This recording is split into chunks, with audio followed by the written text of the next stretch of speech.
नमस्कार साथियों, स्वागत है आपका मोशन सीरीज के इस 5th वीडियो में और मैं आपका निर्मल राठौर। यहाँ पर अब हम लोग पढ़ने वाले हैं फ्री फॉल यानी कि मुक्त पतन। तो अपना जो 5वां वीडियो रहेगा वो मुक्त पतन यानी कि फ्री फॉल के बारे में रहेगा।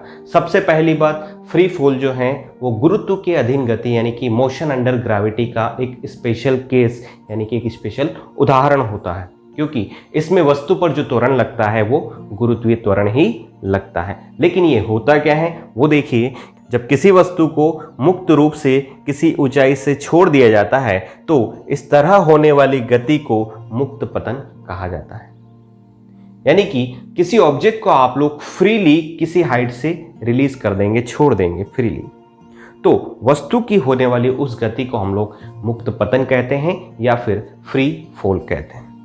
देखिए, मुक्त पतन या फ्री फॉल से रिलेटेड कई क्वेश्चंस हमारे एग्जाम्स में पूछे जाते हैं। बहुत सारे एग्जाम्स में कई बार क्वेश्चंस पूछा गया है और एक कॉमन एग्जाम्पल जो है वो कई बार पूछा गया है। लेकिन आप लोग उस कॉन्सेप्ट को अगर यहाँ पर अच्छे से समझ लेंगे तो उसका आंसर कभी भी आपका गलत नहीं होगा।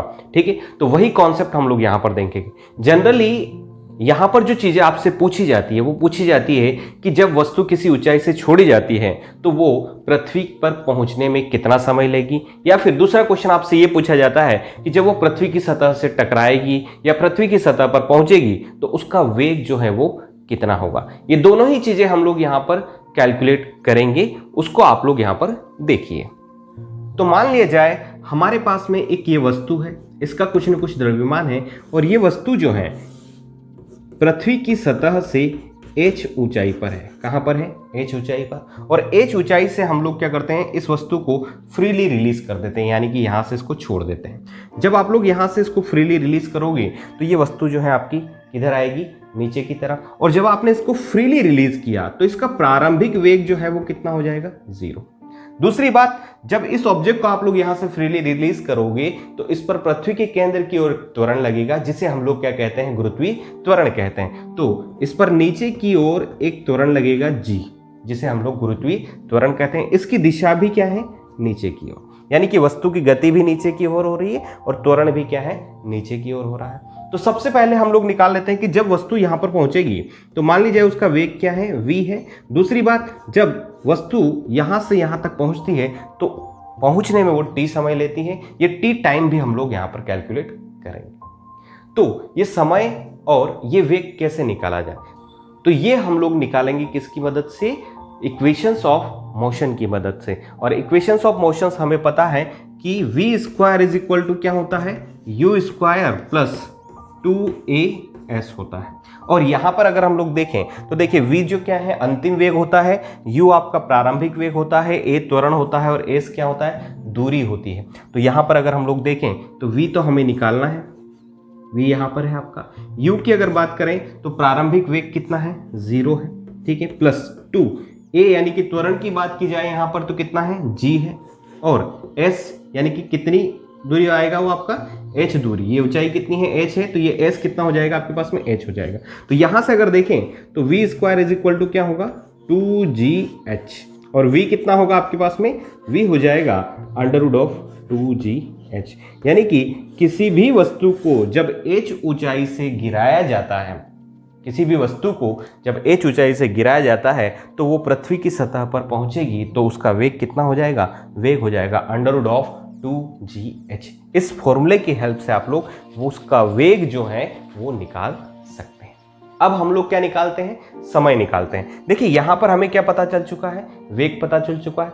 और ये वेग है कौन सा वेग? ये वेग जो है आपका अंतिम वेग है, प्रारंभिक वेग हमें पता है, ठीक है। तो मान लिया जाए यहां से यहां तक आने में t समय लेता है, तो यहां पर हम लोग गति की दूसरी समीकरण लगाते हैं जिसकी मदद से हम लोग समय भी निकाल लेंगे। देखिए कैसे निकालते हैं। तो गति की एक समीकरण और आपको पता है, वो क्या होती है आपके पास में? v is equal to u plus at।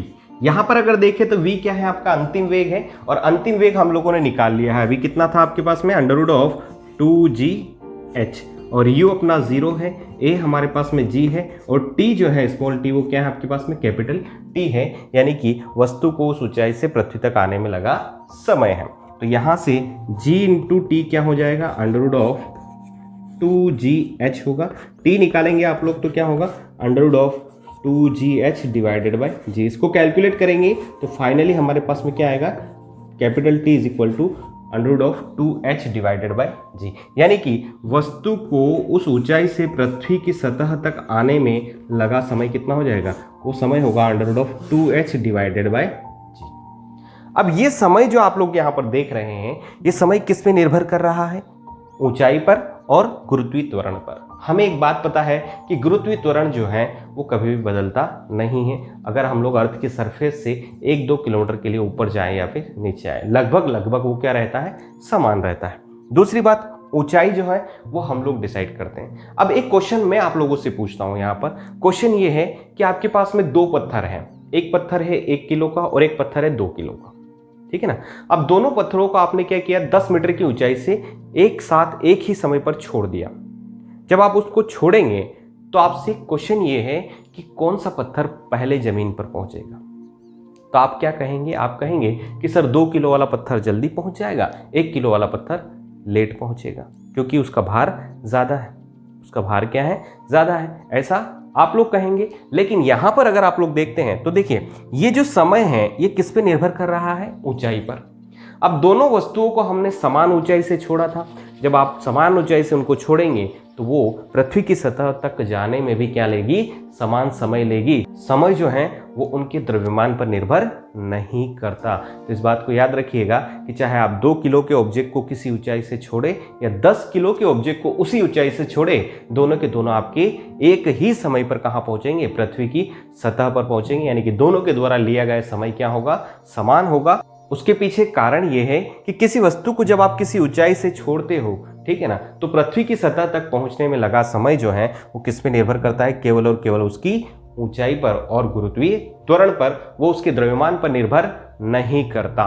तो इस तरह से हमारा ये कॉन्सेप्ट यहाँ पर क्लियर हुआ। तो सबसे पहली बात, हमारा वेग कितना हो जाएगा, √2gh, और समय कितना लगेगा, √2h डिवाइडेड बाय जी। तो उम्मीद करता हूं ये कॉन्सेप्ट आपका क्लियर होगा। अब कुछ क्वेश्चंस जो हैं हम लोग यहाँ पर देख लेते हैं, जिससे आपका कॉन्सेप्ट जो है वो क्लियर हो जाए।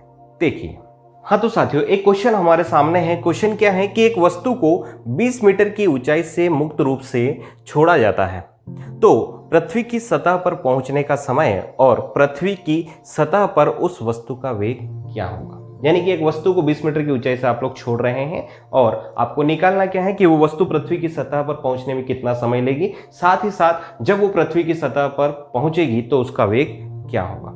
ये कॉन्सेप्ट हमारा अभी हमने क्लियर किया है और हमें पता है कि जब भी किसी वस्तु को मुक्त रूप से छोड़ा जाता है तो उसकी गति जो है मुक्त पतन के अंतर्गत आती है, और वो लिया गया समय जो होता है वो कितना होता है, √2h डिवाइडेड बाय जी, और जो चाल होती है पृथ्वी की सतह पर पहुंचने की वो कितनी होती है, √2gh। तो इन दोनों फॉर्मूला की हेल्प से हम लोग इजीली वैल्यूज को कैलकुलेट कर सकते हैं। रखिए वैल्यूज यहाँ पर, t इज इक्वल टू क्या होगा, √2h कितना है 20 और g कितना है आपके पास में 10। तो यहाँ से कैंसिल आउट हो जाएंगे आपके पास में, √2 × 2 यानी कि 2 आपका बाहर आ जाएगा। तो पृथ्वी की सतह तक पहुंचने में उसके द्वारा लिया गया समय कितना हो जाएगा, 2 सेकेंड होगा। दूसरी बात, जब वो पृथ्वी की सतह पर पहुंचेगी तो उसका वेग क्या होगा, वेग होगा √2gh, यानी कि 2 × 10 × h की वैल्यू कितनी है 20। तो ये हो जाएगा 20 × 20, यानी कि जो वेग होगा वो कितना हो जाएगा 20 मीटर पर सेकेंड।